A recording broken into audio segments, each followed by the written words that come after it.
They said only a madman would do it, to leave the safety of firelight and follow a beast that looked born from storm and shadow.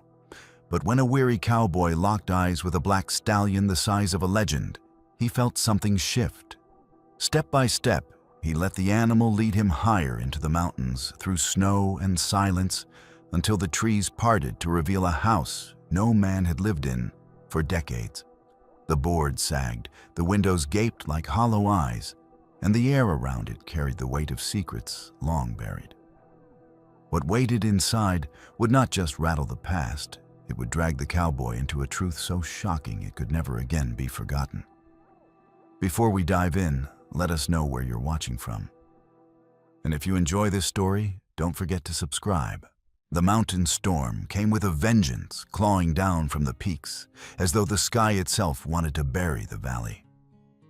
Wind screamed through the pines, snapping their branches until they bent like wounded soldiers. Snow whirled in blind, suffocating sheets, erasing horizon and trail alike. At times, the storm seemed alive, its voice a howl that rose and fell, filling the canyons with the roar of something ancient and merciless. In the hollow of a gorge, a small tent of canvas shivered under the assault. Elias Grant crouched beside a meager fire, his back pressed to the slope, watching sparks whirl dangerously close to being snuffed out. He had dug the pit deep to keep the flames from the wind, but even so, each gust threatened to swallow his last comfort. The little circle of light barely kept the night at bay, painting his tired face in orange and shadow. He hugged his coat tighter around him, though it was little more than patched leather and fraying wool. His saddlebags sat close at hand inside them, a few strips of dried beef, some coffee grounds, a whetstone, and a worn Bible that had belonged to his mother. His rifle leaned nearby, its barrel dulled by years of use. The saddle lay just behind him, covered in snow despite his best efforts. Everything he owned had been reduced to what could be carried on his back or his horse's. And tonight, even the horse was gone, lost in the storm while searching for cattle that might never be found. The blaze sputtered. Elias held his palms over it, grateful for any warmth. He was 30, but the lines on his face told of more years lived hard. Wind tore at the edges of his tent, reminding him how fragile he had become in the face of the elements. Elias had not always lived this way. Once there had been a ranch, a modest spread, nothing compared to the great estates that stretched across the plains. But it had been his. A small herd of longhorns, a cabin built by his father's hands, and land that sang with grass in the spring. It had been enough. Then fire came. No one had proven its cause. Lightning, they said, or maybe careless cow hands. But Elias had always felt otherwise. The blaze had been too sudden, too complete, too merciless. He had watched his cattle scatter, his fences collapse, and the cabin vanish in smoke. He had watched his father's grave nearly swallowed by flame, and in the aftermath only ashes and blackened beams had remained. Since then, life had narrowed to survival. His pride was gone, his hope thin. He wandered the mountains, now searching for stray cattle that had survived the fire, trying to piece together something worth keeping. But more than livestock, he searched for meaning, a reason to keep pressing through snow and silence. When his heart had grown as barren as the land, he pulled his coat tighter, bowing his head against the gusts. The thought came unbidden.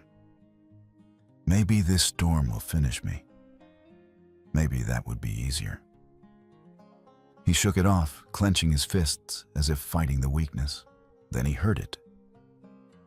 At first, it was buried in the howl of the storm, faint as an echo. But as he strained to listen, the sound grew clearer, a rhythm heavy and deliberate. The measured thud of hooves striking snow-packed earth. Not the erratic scatter of cattle or the skittering of deer, but a tread that carried weight and certainty. Elias froze, head snapping toward the ridge. His hand drifted toward the revolver at his hip. The sound drew nearer, steady as a heartbeat. Each step seemed to press against the storm itself, cutting through the blizzard with authority. Elias rose slowly. Eyes narrowed the firelight, flickering behind him. Snow lashed his face, blinding him. But through the curtain of the white, he caught movement, a shadow larger than any man. It loomed at the edge of sight, swaying with power, moving against the wind. Elias's pulse quickened. His fingers closed around the grip of his pistol. He had been alone too long. The thought of company brought both hope and fear. Easy, he whispered to himself, steadying his breath. Could be a steer. Could be. But deep down, he knew no steer walked like that. The shadow resolved. Out of the storm came a figure that stole his breath. It was a horse, but unlike any he had ever seen. Towering, broad-shouldered, its mane lashed wild by the wind. The beast seemed carved from night itself. Snow clung to its coat, but slid away as though the animal rejected weakness. Its eyes glowed faintly red in the firelight, like embers fanned by breath. Elias took an involuntary step back. He had seen wild mustangs, even fine stallions owned by wealthy ranchers, but nothing like this. The animal's presence filled the clearing, dwarfing the little fire and fragile shelter. Around its thick neck hung a strip of leather, and from it glimmered a small plate of tarnished metal. Elias squinted through the storm and saw a single word etched there, almost obscured by frost raven. The stallion did not charge, did not rear. He simply stood, snow swirling around his massive frame, staring at Elias with a gaze so steady it felt almost human. The wind seemed to still for a moment. The fire cracked. Elias's hand hovered near his revolver, but something in the stallion's bearing told him not to draw. This was no beast bent on attack. It was something else, an enigma, a guardian, or perhaps a harbinger. Minutes passed. Elias felt the cold seeping deeper into his bones, but he could not look away. Raven's coat shimmered with sweat beneath the frost muscles rippling with restrained power. The stallion was not unscarred. His hide bore marks of long journeys, hair clumped with dirt patches rubbed raw. He had wandered far, perhaps through storms greater than this one. The thought struck Elias that this creature had seen more than he had carried burdens heavier than his own. Yet here he stood alive, unwavering in the teeth of a storm. "Why here?" Elias murmured. His voice was swept away by the wind, but still he spoke. "Why me?" Raven's ears flicked, but otherwise he remained motionless, watching. Elias's mind raced. He had a choice as plain as the snow under his boots. He could drive the stallion away, cling to solitude and safety, or he could step forward, close the distance, and see where it led. His instincts screamed caution. A horse like this could kill a man with a single kick. For all its stillness, raw strength pulsed beneath that black hide. And what if this was some trick of the storm, a vision conjured by cold and grief? But another voice, softer and deeper, rose from within him. A voice that spoke of chance, of destiny.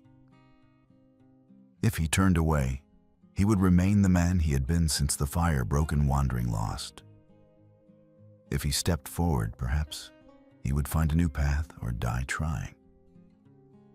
His mother's words came to him, spoken years ago by the hearth. A man doesn't find his road by standing still. He finds it by walking. Elias drew a long breath. His hand left the revolver. Slowly, carefully, he stepped closer to the horse. The stallion did not move. When Elias was near enough, he lifted a trembling hand and touched the reins that hung from Raven's bridle. The leather was cold, stiff with frost. Raven flicked his head once, snorting, but did not pull away.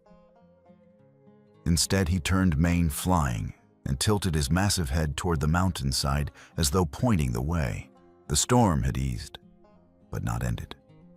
Snow still sifted down from the sky in restless swirls, but the fury of the wind had mellowed into a steady hiss that threaded through the forest, like whispers between unseen giants. Raven moved first the massive black horse, cutting a sure path through the drifts, and Elias followed with the stub of a torch flaring in his gloved hand. The light painted the snow in restless flickers, shadows. Leaping along the tree trunks, glimmers of flame caught on icicles like knives. Overhead, the moon showed itself only in brief, ragged glimpses through torn clouds. Each time it appeared, Raven's silhouette stretched long across the snow, a dark guide leading Elias deeper. The cowboy kept his head low, scanning every turn and rise. He had spent his life on cattle trails and mountain passes. His instincts marked direction, slope, and distance, even while his thoughts churned. Each landmark fixed itself in his mind, a split pine trunk, a crooked rock, the angle of the valley floor. If he had to find his way back, he would. But a thought lingered sharp as the wind. Am I tracking this beast? Or am I being lured into something I won't return from? The question gnawed as he walked, boots crunching steadily behind Raven's muffled hoofbeats. The great horse neither hurried nor hesitated. Its movements were precise, purposeful, as though the storm had never scattered its senses. The forest pressed in as they went. Pines towered so tall their crowns vanished into the storm clouds, their branches sagging beneath thick pillows of snow. Every so often, a heavy clump fell, dropping with a muffled whump that echoed in the hush. The ground was blanketed, the world turned uniform white, broken only by the black ribs of tree trunks. Sound was scarce. No owl hooted, no wolf howled. Only two rhythms filled the silence: Elias's crunching boots and the resonant strike of Raven's hooves. The cadence formed a strange harmony, as if the storm had bent itself around them. Elias studied the horse as he walked. Despite its enormous size, Raven moved with uncanny grace. Each step landed firm but quiet, like a predator pacing familiar ground. Elias narrowed his eyes. A horse that big should have struggled in snow this deep yet. Raven cut through it as if he belonged to the mountain itself. It unsettled him, that ease. He had ridden strong mustangs, had seen proud stallions hold their ground against blizzards, but never this. He found himself watching the sway of the horse's shoulders and the shift of its muscles beneath the black hide, half expecting the creature to dissolve into mist and prove he had been chasing a phantom. The silence of the forest pressed harder the farther they went. The world outside ceased to exist. Elias felt the isolation gnaw at him, just a man and a horse moving through a void of white. No ranch, no herd, no family. Just this path, this storm, this strange alliance. It was the firelight that caught it first. Elias paused, holding the torch aloft, and something glimmered on the trunk of a nearby pine. He stepped closer. 3 parallel grooves cut into the bark raw wood, shining pale where the flame touched it. The marks were straight, deep, and deliberate. He frowned, brushing snow from the trunk to see more clearly. His fingers traced the lines. The edges were sharp, the inner bark still moist. These weren't the claw marks of a bear or the scrape of an antler. They were too precise, too intentional, man-made. His gut tightened. This wasn't random wilderness. Someone had been here recently. Elias leaned close, the torchlight warming his cheek as he studied the scars. The wood hadn't yet begun to darken or curl. Whoever left this had done so within days, perhaps hours. He pulled his glove away and let bare skin touch the grooves. They were clean, unweathered. Not nature, he muttered. Not chance. The thought unsettled him.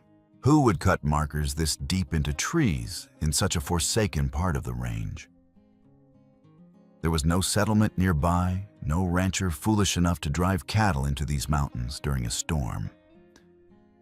That left trappers, smugglers, or worse, the kind of men who thrived in shadows and wanted their paths hidden from law and neighbor alike. He looked at Raven. The horse had halted, waiting, its breath rising like smoke in the torchlight. The massive head turned slightly, eyes reflecting orange. Elias felt a shiver crawl up his spine. "You knew," he whispered. "You brought me to it." The marks did not end there. A dozen steps farther stood another pine, and another set of 3 parallel cuts gleamed in the bark. Beyond that, another. Elias followed, torch held high. Each fresh marker appeared just where Raven turned, as though the horse had been following them long before Elias ever noticed. The realization struck him hard. This was not random wandering. Raven was tracing a path, and not just any path, a path someone had wanted marked. His heartbeat quickened. The danger sharpened in his mind. These signs could belong to whoever had destroyed his ranch. He remembered the crackling flames, the smell of burning timber, the helpless rage. His fists clenched until the leather of his gloves creaked. Still, he followed. Each mark grew confirmation Raven was no stray wanderer. The beast was guiding him deliberately, step by step, into some truth buried in the storm. His thoughts spiraled as the trail went on. When he had first seen Raven on the valley floor, he had believed the animal a mystery of nature, some untamed relic wandering the snow. He had half expected to lose it again, to find it vanish as quickly as it appeared. But no. The horse's movements were too precise, too aligned with the etched signs. Elias realized with dawning certainty Raven was not simply roaming. He was leading. The understanding altered everything. Suspicion warred with awe. This wasn't mere chance, nor was it luck. Somewhere behind those black eyes and silent steps lay a purpose one Elias couldn't yet grasp. The fear he had felt at the first glimpse of the shadow gave way to a deeper emotion, curiosity. If Raven was the key, then Elias had no choice but to see the locket fit. He breathed hard, fogging the cold air. The storm hissed through the branches overhead. Somewhere between his weariness and his grief, a new spark lit inside him. Determination.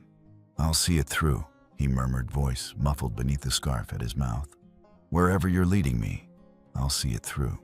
The trail seemed endless, weaving deeper through the forest until Elias lost track of how many ridges they had crossed. His torch had burned to a nub, leaving only the pale silver of the moon to guide him, filtered weakly through the thick canopy of pines. He was weary, his legs heavy with snow. Yet Raven pressed on with the same steady rhythm, always forward, always certain. At last the trees thinned, and Elias caught sight of a shape crouched against the slope. He halted, breath clouding before him. There, half hidden beneath sagging branches, stood a cabin. It looked like a ghost of a dwelling. The roof leaned at a dangerous angle beneath the weight of snow. The porch sagged so low it seemed ready to collapse into the drift below. Windows gaped empty, jagged with broken panes, while frost clung to the shards like teeth. The whole structure leaned slightly downhill, as though it had been fighting gravity for decades and was close to surrender. A shiver ran through Elias, one not entirely born of the cold. He remembered stories from town tales told in low voices around saloon fires of a haunted house somewhere in the mountains where miners had vanished and strange lights were said to flicker at night. The adults claimed it was a nonsense, meant to frighten children, but standing here with the wind moaning through the trees and that dark shell looming before him, Elias felt those old tales coil tight around his chest. He moved closer, Raven's bulk shadowing him. The yard, if it could be called, that was enclosed by what once had been a fence. Now it was nothing but rotten posts jutting from the snow like broken ribs, half buried, half fallen, forming a perimeter that resembled the skeleton of some ancient beast. The front door stood firm, but not by neglect. Heavy iron chains wrapped across it, ending in a rust-bitten padlock. Time had eaten the metal until orange flakes coated the wood beneath, yet the lock itself gleamed in the moonlight, too solid, too recent. Whoever had fastened this door had returned not decades ago, but years. All around the trees pressed close. Their boughs wove a wall so thick that the moonlight barely touched the ground. Shadows pooled under the eaves, swallowing detail, until Elias could not tell where the cabin ended and the night began. The silence here was different from the forest's hush. It was heavier, colder, as though the very air recoiled from the place. Elias drew his coat tighter, not to fend off the weather, but to push back against that suffocating stillness. It smelled wrong, too. Not of rot alone, but of something long locked away, air stale and sour, as though trapped memories leaked through the cracks. Raven stepped ahead, hooves sinking into the snowdrift that covered the porch. The horse lifted his massive head and released a piercing neigh that shattered the stillness. The sound rang sharp through the pines, echoing down the slope like a signal flare. Elias flinched, hand darting to his revolver, but Raven wasn't calling out of fear. The animal lowered his head and struck the wooden planks with a single hoof. The blow boomed like a drum, sending tremors through the porch. Again and again, Raven hammered the board, sparks of ice scattering from each strike. His eyes burned in the half-light, locked on Elias, as though demanding he act. Elias swallowed. "So that's it," he muttered. "You brought me here for this." The horse snorted, fog in the air, and pawed harder, gouging splinters from the boards. It wasn't a warning. It was insistence. Elias exhaled slowly, bracing himself. "You know what waits inside," he whispered. "And you expect me to face it." He mounted the steps, each board creaking under his weight. The porch sagged dangerously, wood bowing, as though resentful of any burden. Snow slid from the roof with a wet sigh, scattering cold flakes across his shoulders. The door loomed closed now, its surface cracked but solid, the chain biting into the frame like a wound. Elias ran his fingers over the links. Rust flaked away, staining his gloves, but the padlock resisted with stubborn strength. He frowned. The lock was too new for a house so forgotten.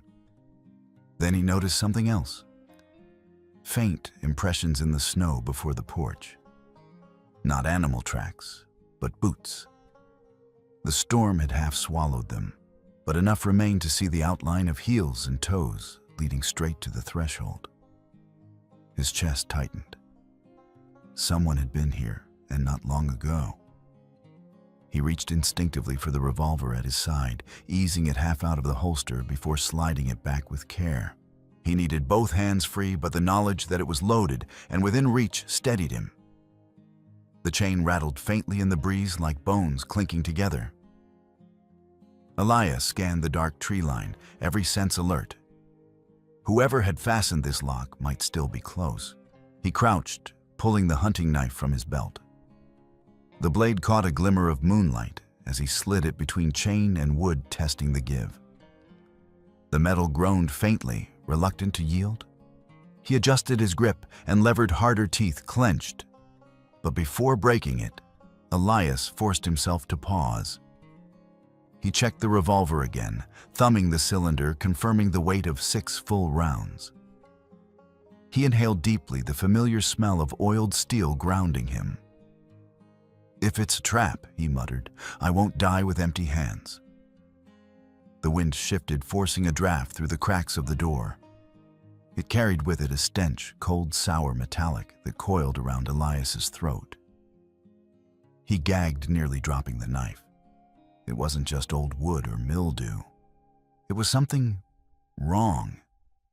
Something that whispered of blood and rot. He pressed the blade deeper. The chain shuddered but held. He slammed the hilt with his palm, twisting hard. Metal scraped, shrieked, then popped sharply. The lock groaned. He hammered again, muscles straining. The chain rattled violently, echoing in the hollow night. Then with a sharp crack, the padlock snapped open, swinging loose. The chain slithered downward in a cascade of clinks, coiling on the porch like a dead serpent. Elias froze, ears straining. The forest held its breath. The only sound was Raven stamping the snow with fierce insistence. The horse's eyes locked on him, blazing with command. "All right," Elias whispered. His voice was steady, but sweat chilled his temples despite the bitter air. "We go in." He stood before the door, chest heaving. His hand tightened on the revolver grip, his knife dangling ready in the other. His pulse drummed so loud it muffled the forest. The cabin loomed black and silent, as if daring him to cross its threshold. He pressed a palm flat against the door. The wood was icy, stiff with age, yet it quivered faintly under his touch as though resisting. His breath came faster. He had felt this once before on the street in Dodge when he had faced a gunman at dawn. Every nerve taut, the world narrowing to a single moment, a single pull of a trigger. This was no duel, but the weight of it was the same. "Whatever's inside," he murmured, eyes narrowing. "It's the reason you found me, isn't it?" Raven huffed behind him, stamping once more. Elias drew in a final breath. He shoved. The wood groaned, hinges shrieked, and the door swung inward, creaking against years of rust. Elias stepped over the threshold, his boots crunching on a floor, coated in a thin film of frost and dust. The dim moonlight that filtered through broken slats traced long, skeletal shadows across the warped boards. Inside, the air was heavier than outside, thick with mildew, and something metallic that clung to the back of his throat. He lifted his torch higher, its flame guttering in the draft that seeped through cracks in the walls. The glow revealed a scene of decay, a table with one leg snapped lying crooked in the corner, its surface furred with dust. Chairs toppled long ago, their backs fractured. Cobwebs layered like shrouds in the rafters. Every step Elias took stirred decades of neglect into the air. The silence pressed close. It wasn't the natural hush of winter woods, but a suffocating stillness that magnified the echo of his footfalls. Each board groaned beneath his weight, as though protesting intrusion. His hand stayed near the revolver on his hip thumb, brushing the worn grip as he scanned the gloom. Something was wrong in here, worse than what he had felt outside. Then he heard it. At first it was faint, so faint he thought it might be the building settling. But no, the sound came again, a ragged, halting breath, wet and shallow. The hairs on Elias's neck rose. He froze, holding his breath to separate the noise from the creak of timber and hiss of wind. It came once more, a wheeze followed by a weak, rattling exhale. Something was alive in here. Elias's heart pounded faster. He drew his revolver in a smooth motion barrel, sweeping the dark as he moved forward. He wasn't alone, and whatever waited had been left to linger in this tomb of a place. Behind him from the doorway, Raven released a low whicker. Not loud, not panicked, just a sound of insistence. The horse's breath smoked in the cold night air, visible even from where Elias stood. It was as if the beast urged him onward. Elias tightened his grip and followed the faint sound. It led him past the broken table and toward a narrow door at the rear. The wood hung crooked in its frame, warped and split by years of damp, but a draft leaked through the crack, carrying that stench of rust and sickness. Elias pressed his shoulder against it, revolver raised, and pushed it open. The torchlight barely reached inside. Elias groped for the old lantern he saw hanging on a nail by the doorframe. Its glass was filmed with dust, but inside lay a stub of wick. He struck a match, coaxing flame into the lantern, and the room brightened with a weak amber glow. The sight before him rooted him in place. On the sagging bed, lashed down with chains that bit into wood and flesh alike, lay an old man. His wrists and ankles were clamped with rust-bitten iron, the links sunk so deep they had bruised the skin, black and purple. His body was wasted limbs, little more than sticks beneath tattered blankets. A tangled beard streaked pure white spilled across his chest, and his face was hollow with hunger. But his chest rose barely with each tortured breath. Elias's stomach clenched at the cruelty of it. The air reeked of sweat gone stale, of unwashed wounds of iron left to rot. He had seen prisoners of war once during his father's stories of the frontier conflicts, but he had never imagined stumbling on such torment here in the frozen mountains. Then the man's eyelids fluttered. Clouded eyes rolled open, weak but aware, and they fixed on Elias. The lips moved first, without sound, then croaked words dry and rasping. "Clara's boy." Elias stiffened revolver, trembling slightly in his hand. The old man coughed, chest shuddering with the effort. "You've come. I swore I'd protect your family. I tried." Elias felt as though the air had been driven from his lungs. The revolver dipped unconsciously. His mother's name, Clara, no one had spoken it in years. Most who had known her were gone. For this stranger to call it so clearly. He stepped closer, the lantern's glow sharpening the lined face. Recognition stirred in memory. His father had spoken once long ago of a partner in the old days, a man named Jonas Blackwood. A friend, a confidant. And then one day vanished. Elias's throat tightened. He whispered, "Jonas." The old man's cracked lips curved faintly. "So he spoke of me? Your father? We built dreams together once." His voice fractured into another cough, tearing his frail body. It couldn't be chance. This was him Jonas Blackwood thought dead or gone these past 20 years. Not lost to wandering, not buried in some nameless grave, but shackled here, wasting away like an animal. Elias's mind reeled. Questions collided. Why was he here? Who chained him? How did he know about Clara? His voice emerged, rough, urgent. "Who did this to you? Why do you know my mother's name?" Jonas swallowed hard, breath rasping. "There are things you don't yet know, boy. Too many years stolen from us both." His eyes pleaded. "But I cannot speak chained like this. Help me. Free me. Before it's too late." His wrists twitched against the irons, the raw skin split and bleeding anew. The sight filled Elias with a surge of rage. Whoever had done this had not only imprisoned a man, but humiliated him, broken him in body, yet not in spirit. Elias's emotions churned, tangled between suspicion and something deeper.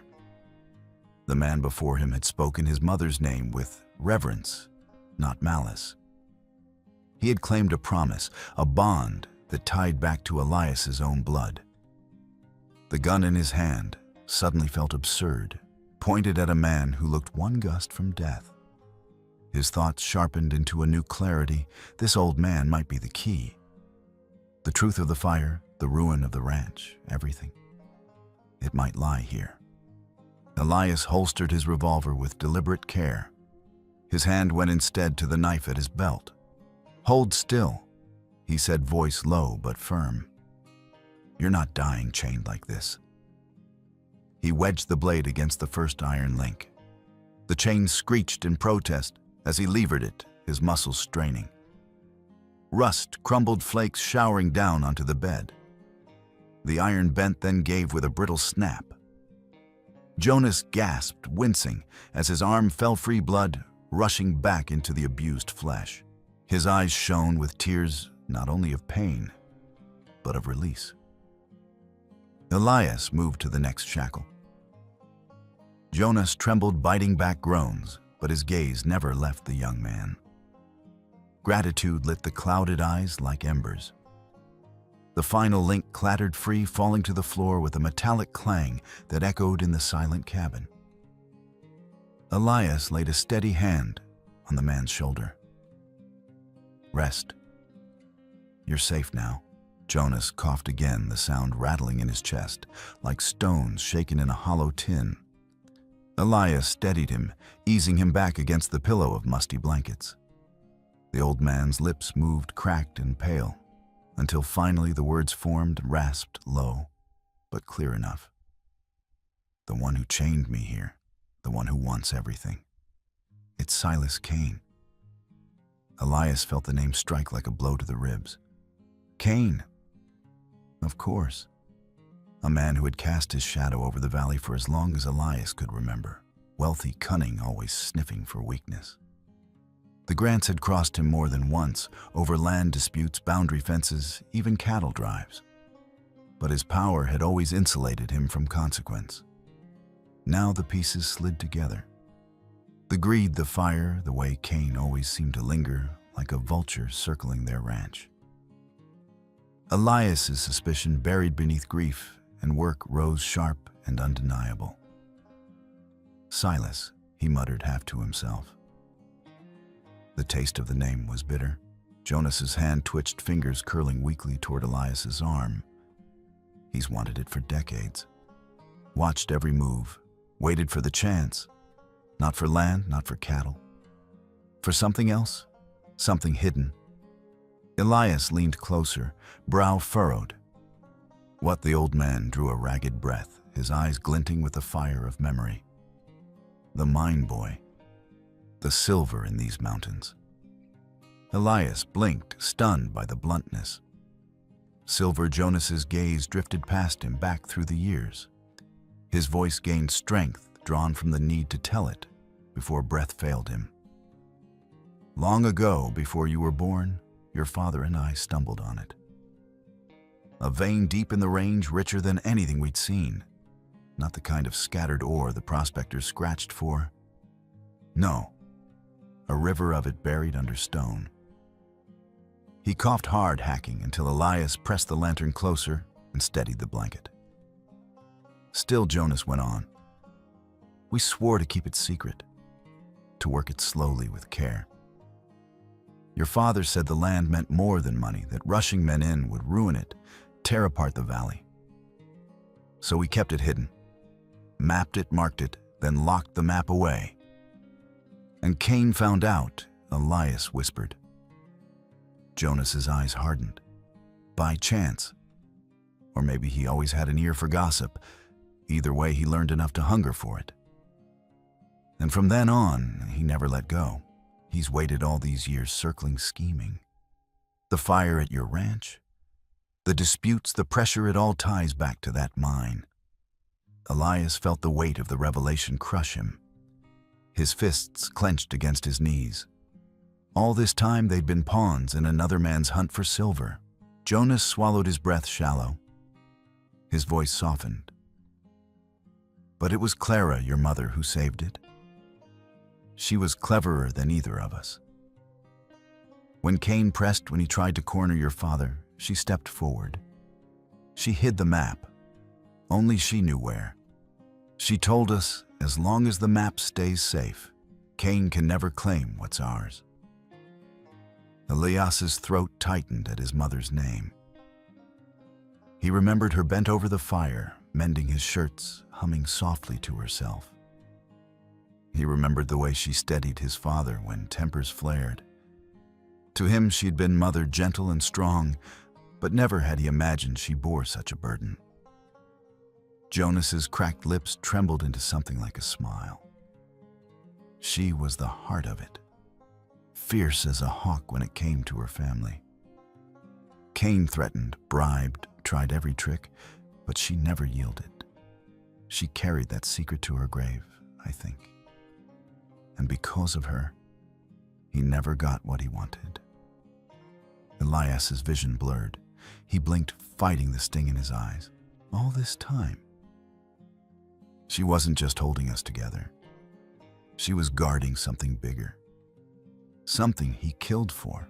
Jonas's body shook with another cough, violent enough to bend him double.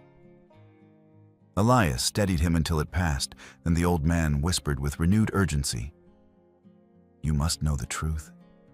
Cain's sins, they run deeper than you think." Elias's gut tightened, dread clawing upward. "Tell me." Jonas's voice cracked but carried. "It was Silas who burned your ranch." The words rang louder than gunfire in Elias's skull. His breath hitched. He saw again the night sky lit red flames roaring through beams, his father's voice, hoarse in the smoke, the collapse of everything he had loved. He had blamed fate, accident, cruel chance. But all along it had been Cain.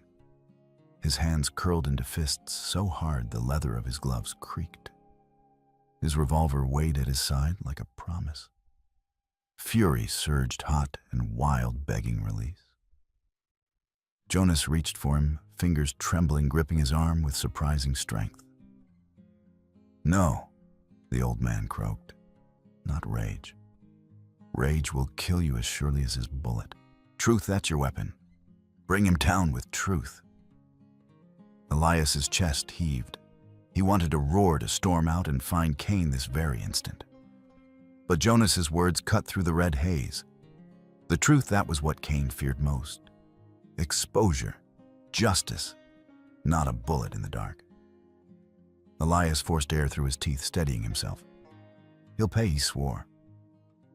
His voice was low, steady now. "By the law, by the world knowing what he is." Jonas's eyes closed briefly in relief. Then he continued, voice weak but insistent. "He took me months ago. Men came in the night, shackled me, dragged me here. He said he'd keep me until I gave him the map's place. He starved me, beat me. Thought I'd break. But I didn't." He lifted his bruised wrists, his proof skin raw and blistered. "Every day he tried. But I kept it. For your family. For Clara. For your father." Elias's heart thundered. The fire of anger had cooled into something sharper, harder resolve. This was no longer about cattle or land.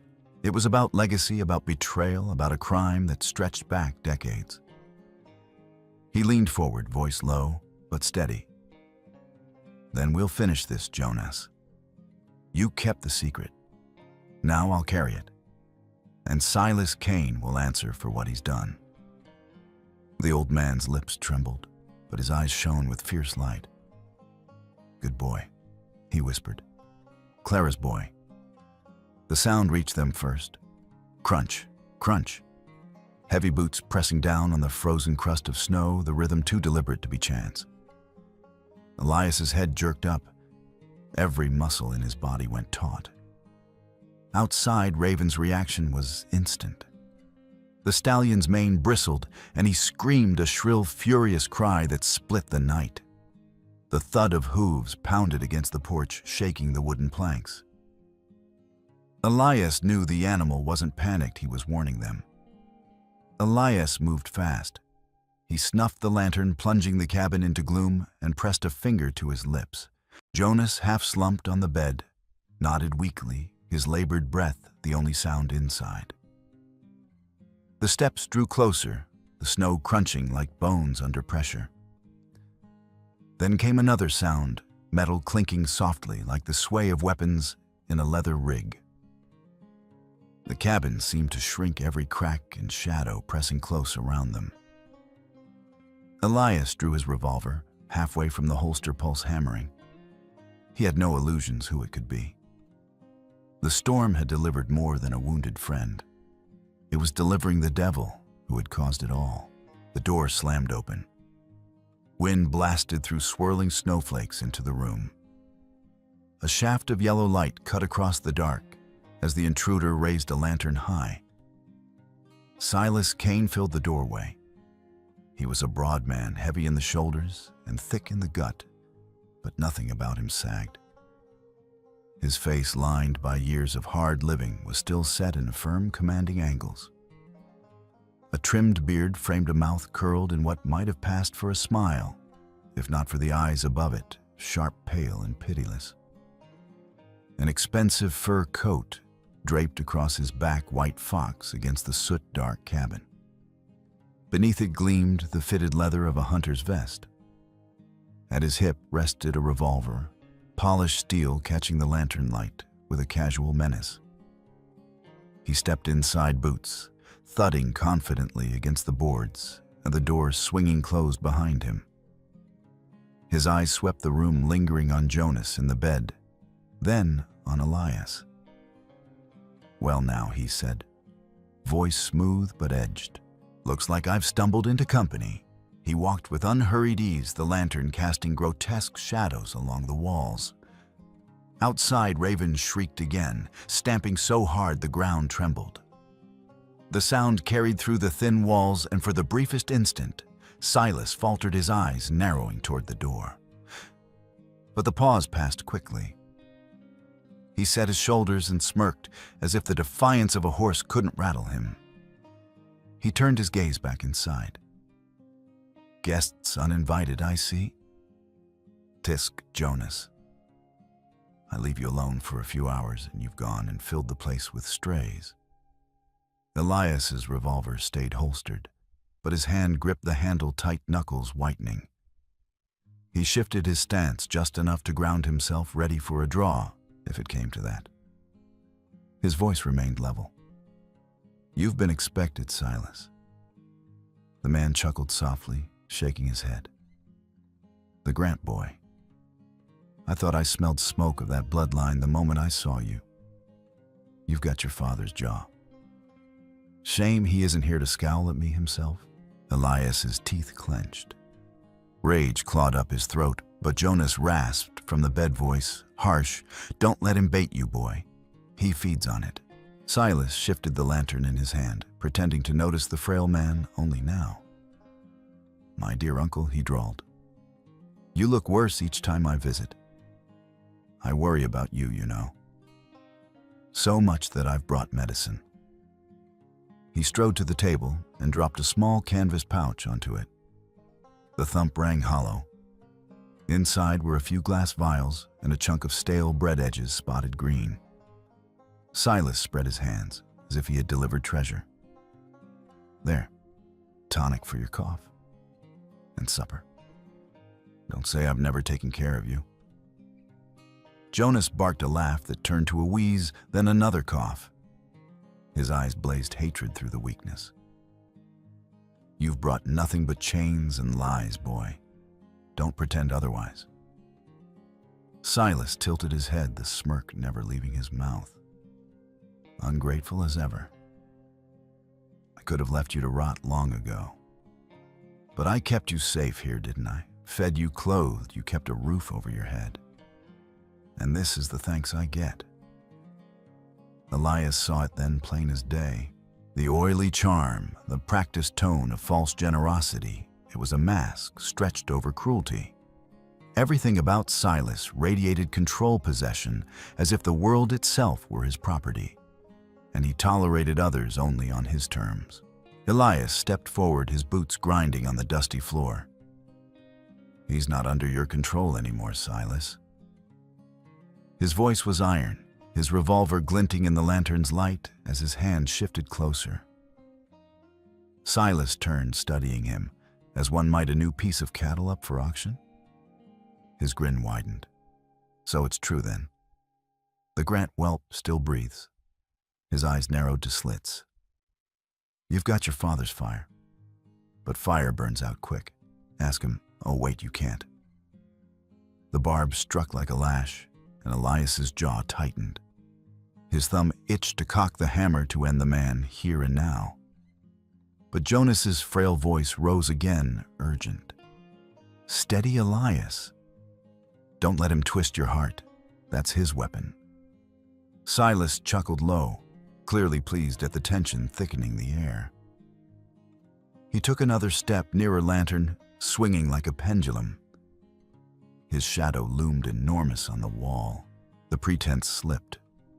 His smile straightened into a sneer. His voice dropped lower, the false warmth replaced by raw hunger. "Let's be honest, shall we? The mine. The silver vein buried in these mountains. It belongs to me. always has. You think you'll walk out of here alive with that secret? His free hand hovered near the pistol at his hip. The lantern shook slightly, sending light dancing across his hard eyes. I've waited my whole damned life for this, he hissed. And I'll be damned again before I let a Grant brat and a decrepit fool steal it from me. From the bed, Jonas summoned what strength he had, left his voice cracked but clear. Silas, you burned their ranch. You murdered his father. How much blood will ever be enough? Silas laughed, a harsh barking sound that echoed against the rotting walls. Enough, don't you see, old man? I don't want enough. I want it all. The land, the mine, and the silence of anyone who's heard too much. His words hung heavy in the air like smoke before a firestorm. Elias raised his revolver. The barrel aligned with Silas Kane's chest, the metal glinting in the wavering lantern light. His hands shook, but not from fear. It was rage raw and volcanic that drove the tremor. You'll answer me here and now, Elias said, voice rough, almost breaking. Was it you? Did you burn my father's ranch to the ground? Silas stopped mid-step. For a heartbeat, his face froze, as if Elias had struck him with the words alone. Then slowly, the corners of his mouth curled, and the bastard let out a low chuckle. You really need to hear it, Silas sneered. After all this time. Fine. Yes, your father's house went up in flames because it was weak. He was weak. That's how the world works. Boy fire takes the brittle and the strong take what's left. The words crashed into Elias like hammer blows. His finger tightened against the trigger. The image of smoke rolling over the valley, the scream of cattle, the collapsing beams of his home, all of it returned in a flood. His chest heaved. From the bed, Jonas shook his head, lifting a frail hand. Don't, he rasped. Not yet. Don't waste justice on a blind bullet. The floor shuddered. From outside came a deep, resonant roar, not a man's voice, but something older, larger. Raven stepped into the doorway. The stallion filled the frame like a black wall, his mane whipping in the draft. His eyes caught the lantern glow burning like molten coals. When he screamed, the sound tore through the cabin like thunder, rattling the broken windows. Silas flinched, his body recoiling before he even realized it. His boots slid half a step backward on the floorboards. Raven slammed a hoof against the planks, and the house groaned under the weight dust raining from the rafters. The vibrations hummed through Elias's boots as if the horse's fury had merged with the mountain itself. Silas forced a laugh, though sweat glistened at his temple. A horse, he spat. You think an animal frightens me? You'll need more than a beast's shadow to stop me. Yet the tremor in his hand betrayed him. His mask of confidence slipped further as he jabbed a finger toward Elias. You're just like your father, reckless, foolish, clinging to land that should have been mine. He lost everything because of it, and now it's your turn. Elias's jaw clenched, words grinding out through his teeth. My father died because of you. My mother suffered because of you. And now you want to smear her memory with your greed for silver. Silas's laugh cracked sharp and dry, bouncing against the walls. You're damned right I do. That mine doesn't belong to dreamers or widows. It belongs to the one man ruthless enough to take it. Me. Jonas coughed violently, forcing his broken lungs to speak. Silas, greed will bury you long before the mine ever does. Silas ignored him, his focus locked on Elias, his smile a blade drawn bare. The exchange became a duel of words, sharper than steel. You killed my father. Elias pressed, stepping forward. You burned our home. You chained his friend like an animal. What line is there left for you not to cross? Silas bared his teeth. The line of possession? The map still isn't in my hands, but it will be. "You'll never touch it," Elias shot back. "That claim belongs to my family and to Blackwood, not to a coward who hides behind fire and chains." Family Silas's eyes narrowed to cold slits. "Your family is ash and dust. You're nothing but the last ember flickering out." The words sliced deeper than a knife. But instead of snuffing Elias's resolve, they hardened it. His revolver rose higher, his fingers straining against the trigger's edge. The air in the cabin coiled tight. Silas's hand dropped to his side, tugging the revolver from its holster with the smoothness of long practice. Steel gleamed twin to Elias's weapon, and the room became a crucible where only one could leave breathing. Jonas's voice cracked, desperate. "No, don't let this place drink more blood. Don't let the past repeat," but neither man heard him. They were locked on each other, predator and prey. Though which was which shifted with every heartbeat. Elias's chest rose and fell in sharp bursts. His mind screamed for vengeance, but another voice, his father's, Jonas's, echoed faint. "Don't become him. Don't lose yourself." Silas cocked his revolver with a click that cut through the silence. "It ends tonight, Grant. Ends tonight." Then Raven moved. The stallion surged forward into the cabin, his bulk forcing the shadows back. He loomed beside Elias, nostrils flaring steam curling from his breath like smoke from a forge. His lips peeled away, baring teeth, and a guttural growl, not a neigh, not a whinny, but something primal rolled from his chest. He advanced one step and then another, until his massive shoulder brushed Elias's arm. The floor trembled beneath his weight. Silas's aim wavered. He tried to hold ground, but the heat of Raven's breath struck his face moist and scalding in the winter air. The stallion's eyes locked with his, wild and merciless. Elias stood taller, the shadow of Raven covering him like armor. In that moment, man and beast were one rage. Silas's eyes darted for the first time. The certainty of victory slipped from his face.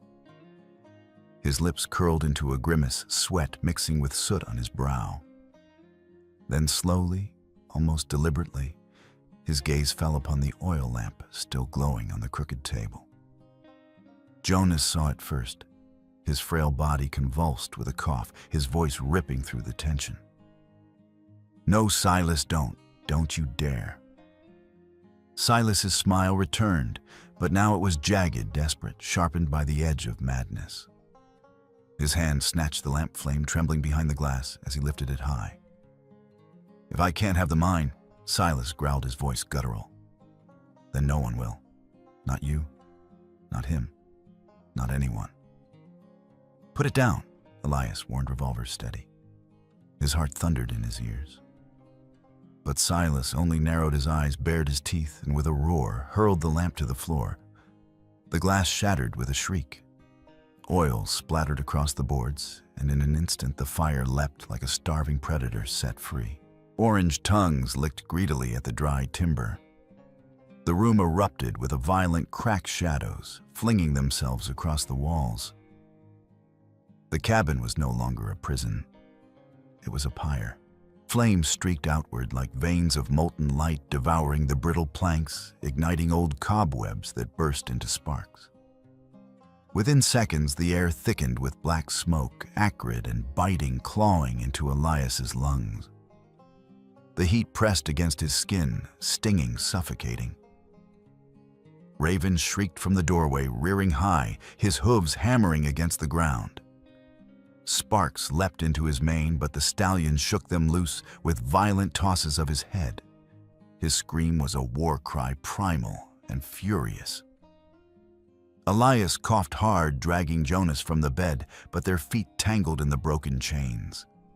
The rusted links clattered and caught, tripping them. He fell hard to one knee, Jonas, collapsing against him with a groan. The air was already thick, making every breath burn. "Go," Jonas rasped through the haze. "Leave me, save yourself, not a chance." Elias snapped, yanking at the chains until they slid aside. "I'm not leaving anyone to die here." Behind them, Silas staggered backward, firelight, painting his face in a madman's mask. His laughter echoed against the beams. "Yes, let it burn. Let it all burn." The fire roared like a living beast. Sparks rained from the ceiling as the rafters crackled. A sheet of flame raced along the wall, devouring peeling wallpaper, then leapt across the floor toward the old armchair.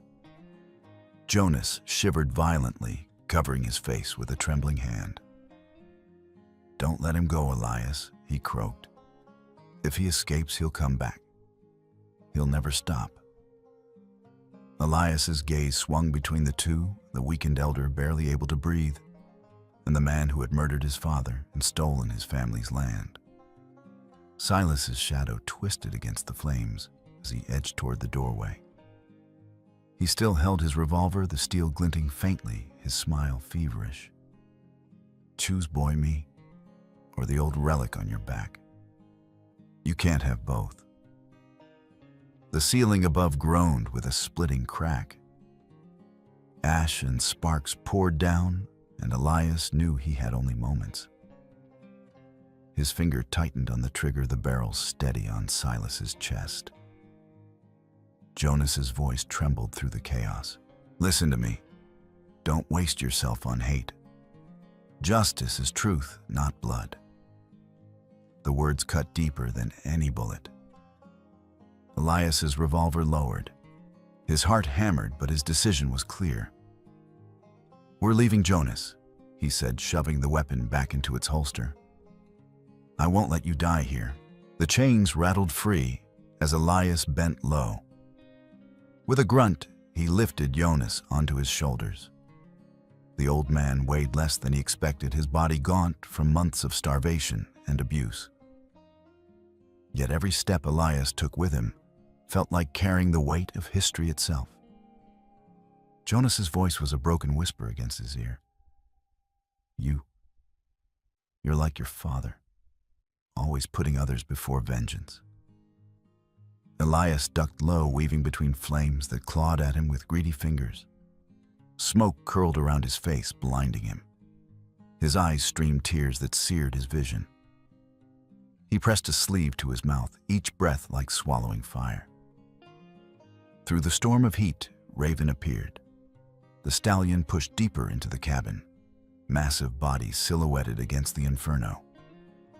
His mane shimmered with firelight, his nostrils flaring. With heavy, deliberate steps, he moved ahead of Elias, his instincts tuned to escape. The horse had become their guide. They reached the center of the room, but the main doorway was a curtain of flame. Silas had already passed through, vanishing into the night with a scream of triumph. The exit was gone, swallowed by the blaze. Raven halted near the side wall.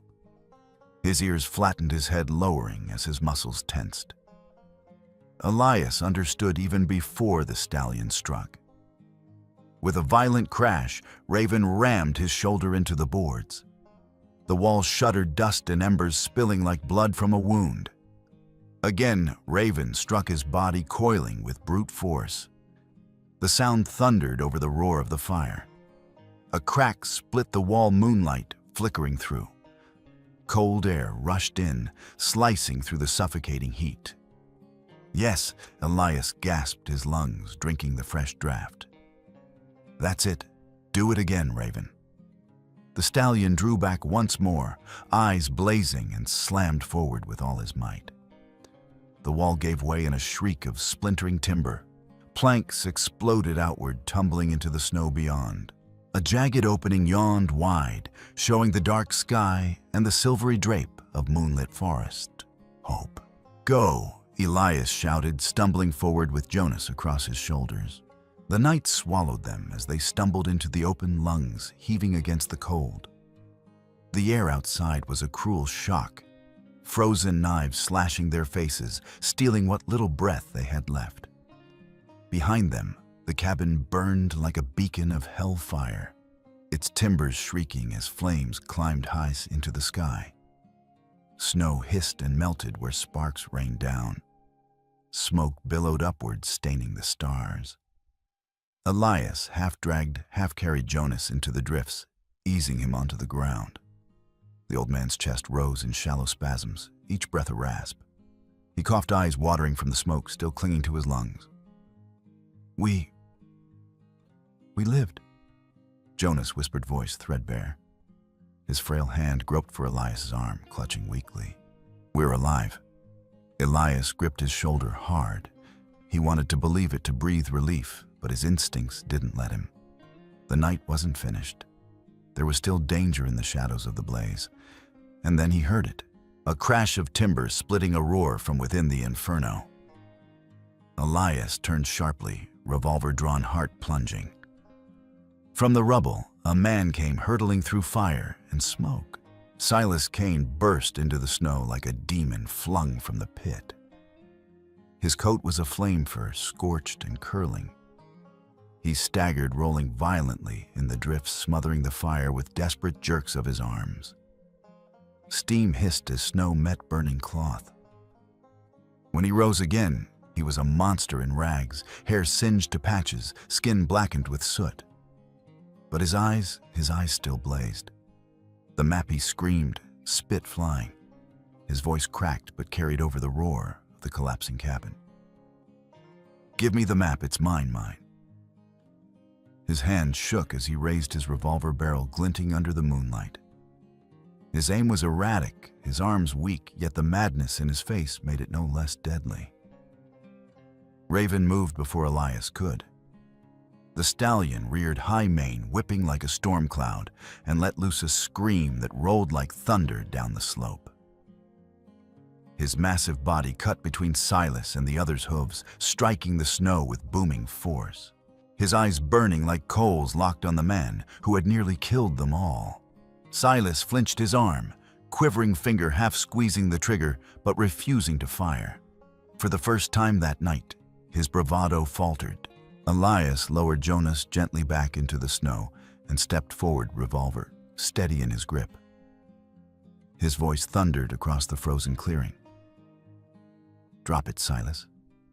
Now. The outlaw froze, chest heaving, eyes darting between the black horse and the young man. His hand twitched once more, then again. Raven screamed a second time, surging forward a pace. Silas's nerve broke.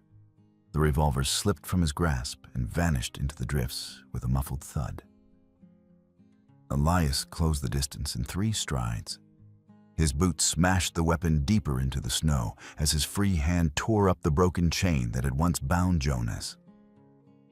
In a flash, he twisted it around Silas's wrists. The man fought like a feral dog, snarling, spitting, jerking against the iron. But Elias's grip was iron too. He slammed Silas against a pine, dragging the chain tight until the bark itself bit into his arms. The outlaw sagged, caught, trapped. You'll pay for this, Silas. Howled voice raw. You hear me? The silver's mine. It belongs to me. Elias leaned close, eyes blazing. No, not anymore, not ever. Justice will decide your fate now. For a moment, the 2 men glared at each other, the flames of the dying cabin painting their faces red. Then Elias stepped back, chest-heaving revolver still trained on the prisoner. The blaze roared louder behind them, a collapsing giant. Ash spiraled into the sky, like black snow carried by the wind. Elias knew the fire was no longer just a danger, it was a signal. Its smoke would draw attention from miles away. But Jonas wouldn't last in the open night. We can't stay here, Elias muttered. His eyes swept the forest. If the cold doesn't kill us, that smoke will bring worse. Raven stamped, swinging his massive head back toward the valley. His ears flicked his body, already turning downhill. He looked back once, eyes catching Elias's, and snorted as if to say, "Follow me." Elias understood. He heaved Jonas onto the horse's broad back, tightening his grip around the old man's frail frame. Jonas groaned, but clung weakly to Raven's mane. Elias set his hand on the stallion's shoulder. "Easy, boy. Take us down." Together they left the blaze behind a small band swallowed by the snowy dark. The path was cruel, every step a battle. Snowdrifts clawed at Elias's legs, branches tore at his coat. His body screamed for rest, but Raven never faltered. His hooves found solid ground where none seemed to exist, guiding them like he knew the mountain's every vein. Jonas slumped low, groaning, but his breathing continued. After what felt like endless hours, Elias saw it a shape crouched low at the foot of a ridge. At first, he thought it was another ruin, another ghost of the mountain. But as they drew closer, he recognized it a stable. Its roof sagged half its boards, gaping to the sky, snow piled inside the open rafters. The walls leaned with age, planks warped and riddled with gaps. But to Elias, it was salvation. "This will do," he whispered.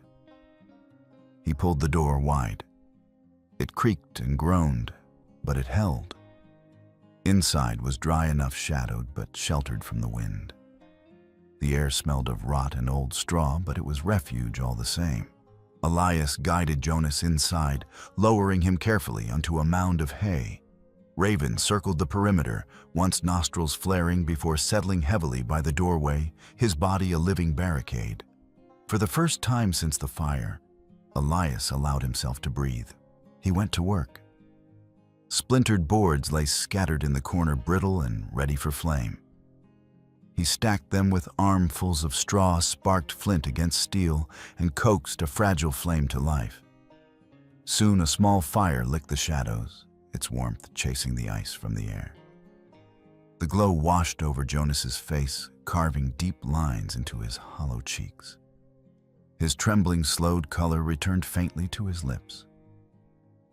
Elias dug through the loft and found a ragged horse blanket, moth-eaten, but thick enough. He draped it gently over the old man's shoulders. Jonas's eyes flickered open. "You've done enough," he whispered. "You saved me." "Not enough," Elias said. "Not yet." Later, when Elias removed Jonas's cracked boots to warm his frostbitten feet, his hands paused.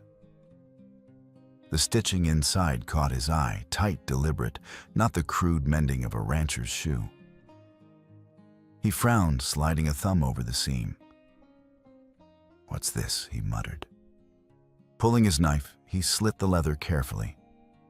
Something crinkled inside. He dug with cautious fingers until he pulled free a small bundle wrapped in oilcloth. His heart thumped. He peeled it open. Inside lay a roll of parchment, its edges browned with age, but preserved from damp. Inked across its face were ridges, valleys, rivers, and in the heart of the range, a bold red X. The map. Jonas's lips curved weakly into a smile. "Yes, the original. I kept it with me even when he chained me. He never knew." Elias stared at it, awe mingling with grim resolve. The stories were true. The mine was real. "This changes everything," he whispered. He folded the parchment carefully and slid it into the lining of his coat. The fire popped softly, sparks drifting upward. Jonas reached for his hand, gripping faint but fierce.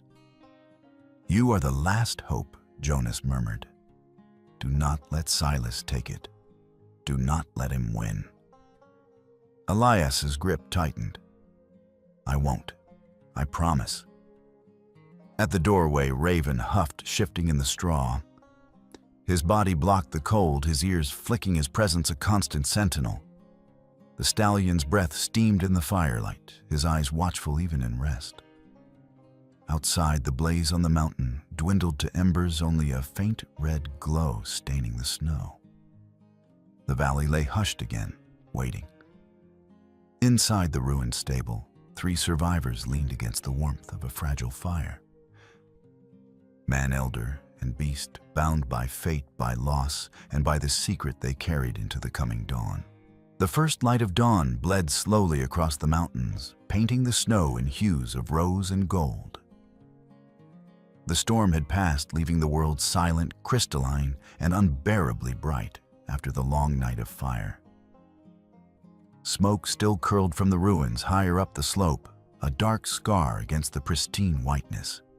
Elias stood outside the crumbling stable, his breath a faint cloud in the frigid air. Raven shifted beside him, stamping the snow ears, flicking toward the sound of distant hooves. Elias turned, squinting into the morning glare. From the valley below, the rhythmic thunder of riders grew louder. Then voices carried on the wind, urgent, curious calling names. A line of mounted figures emerged, men of the town, bundled in coats, rifles across their saddles.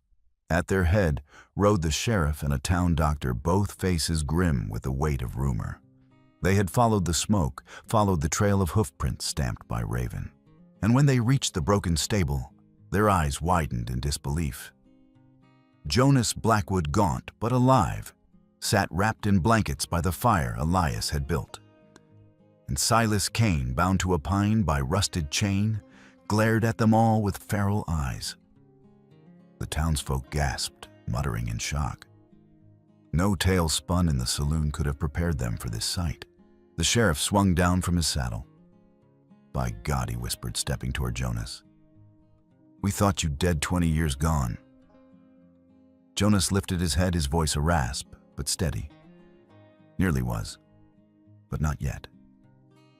The doctor was already at his side, unpacking his satchel, checking pulse and breath. "He's weak," the man said, "but we can save him." Jonas's hand groped blindly until Elias caught it. His grip, though frail, carried the weight of trust. "You did well," Jonas murmured, eyes finding his. "But we're not finished." Elias nodded once. He understood. Meanwhile, Silas thrashed against the chains, his voice a snarl. "You fools, you're blind. They've set me up," his face twisted with fury as the sheriff and two deputies approached. "I am the victim here. They broke into my property. They tried to kill me." But the evidence spoke louder than his words. His revolver lay half buried in the snow where he'd dropped it. His clothes reeked of kerosene and smoke. The sheriff gestured, and the deputies searched him, pulling another flask of lamp oil from his coat. Jonas, propped up by Elias, coughed, but forced his voice strong enough for all to hear. "He chained me, starved me, for months. Wanted the map, wanted the mine. I would have died in that cabin if not for Clara's boy." The murmurs rose among the townsfolk. Elias stepped forward, his own voice like steel. "And he confessed to me. He admitted burning my father's ranch. He murdered a man with fire just to clear his path." Silas howled, straining against the deputies as they wrestled him down. Lies, all lies. But the crowd's faces hardened. Years of suspicion, of whispered tales, and uneasy respect for Silas's wealth finally had their answer. The sheriff drew his revolver and pressed it to Silas's temple just long enough to silence him. "Silas Kane, you're under arrest for unlawful imprisonment, arson, and murder. You'll answer for every sin in court." The chains tightened. The tyrant had fallen. Later that morning, in the warm confines of the sheriff's office back in town, Elias laid the oilcloth bundle on the desk. The sheriff, the doctor, and the town lawyer leaned close as he unrolled the parchment. Lines of ink stretched across the page, mountain ridges, streams, hidden trails. At the center, a red X bled across the map. The lawyer adjusted his spectacles, tracing the signature at the bottom. "The marks match," he said quietly. "Signed by Grant and Blackwood both. This is no forgery. This is binding." The sheriff nodded, his expression grave. Then it settled. The mine belongs not to Kane, but to the families who discovered it. Elias closed his hand into a fist, the truth settling heavy in his chest. For so long he'd sought justice at the barrel of a gun. But now he saw justice was also paper ink, and the courage to hold on when others tried to steal. News spread faster than wildfire. By sundown, the whole valley knew Jonas Blackwood still lived, and Elias Grant had reclaimed his family's legacy. For decades, the mine had been rumor. Now it was confirmed fact, and its lawful heirs had names. But Elias refused to let greed devour the moment. Standing before the gathering townsfolk, he spoke plainly. Silver can buy food and timber. It can rebuild what's been lost, but it won't bring back fathers or heal scars. We'll use it to stand again, but it will never replace what matters most. Jonas, leaning on Elias's arm, nodded, voice thin but firm. The real inheritance isn't the vein in the mountain. It's survival. It's justice. It's remembering that greed tried to bury us, and we endured. For the first time in years, the people of the town looked at Elias not as a broken man, not as the boy who'd lost everything, but as the rightful heir of both Grant and Blackwood. Weeks passed. Snow melted on the valley floor, and the blackened ruins of the ranch thawed to reveal charred timbers and rusted nails. Elias returned there with Jonas, whose strength had grown under care and food. The land was still scarred, but it was theirs again. They pitched a canvas tent near the old well, the same well Elias's father had dug with his own hands. From there, Elias began to clear the rubble, stacking blackened boards, pulling nails, leveling ground. His muscles ached, but the work steadied his soul. Jonas sat in a battered chair salvaged from town, wrapped in blankets, watching. His eyes followed every motion, every strike of hammer, every shovel of ash tossed aside. Raven wandered nearby, grazing what little grass pushed through the frost, but always staying close. Sometimes he approached, pressing his massive head against Elias's shoulder before returning to his vigil. Soon, neighbors arrived. Men with saws, women with baskets of food, even children carrying buckets of nails. The valley had long thrived on its own resilience, and now that resilience was bent toward the Grants' land. Together, they began to build again. The ranch, once ashes, stirred with life. One evening, as the sun sank behind the ridges and painted the sky in molten copper, Elias stood in the half-framed skeleton of the new barn. He paused, wiping sweat from his brow, watching Raven silhouetted against the blaze of sunset. Behind him, Jonas's voice rasped, gentle but sure. You know, the true treasure was never silver. Not once. It was this. You. Clara's son, standing where she prayed you would one day return. Elias turned his chest tight. Jonas's eyes glistened with more than age. They carried pride, sorrow, and peace. No, Elias said softly, smiling as he stepped closer. The one who brought us back was him. He lifted a hand toward Raven. That horse found me when I was lost. He led me here. He carried the weight. None of us could. As if hearing his name, Raven threw up his head and gave a long, rolling neigh that echoed across the valley. The sound was not just of an animal, but of something larger, victory survival promise. Jonas chuckled weakly, shaking his head. Then let it be known, it wasn't silver that saved us, nor fire that destroyed us. It was Raven the Black Giant who guided us home. Elias looked at the stallion, then back at the old man. His voice was steady. And we'll keep building, Jonas. For my father, for my mother, for you, for everyone who lost and still endured. The sun dipped lower, casting long shadows across the land. Where once had been ruin, now rose the first beams of a new ranch. And on that scarred earth, beneath the watch of Raven's dark silhouette, hope was no longer a rumor. It was alive, breathing, and unbreakable. Days stretched into weeks. The ranch grew. Neighbors came often, hammering boards, hauling supplies, sharing meals by the fire. The Grant land, once marked by ruin, became a place of gathering again. but shadows lingered. Riders brought word from town that Silas Kane had been locked in the county jail awaiting trial. Yet whispers spread that his reach went further than chains, that debts were owed to him, favors promised. Men who had prospered under his hand were uneasy now, muttering about unfinished business. One evening, Elias found Jonas watching the road with furrowed brows. "You think he's finished?" Elias asked. Jonas's eyes narrowed. Men like Cain don't end with a jail cell. If he has friends left, they'll stir. Silver corrupts more than rocket seeps into men's hearts. And there are plenty still hungry for it.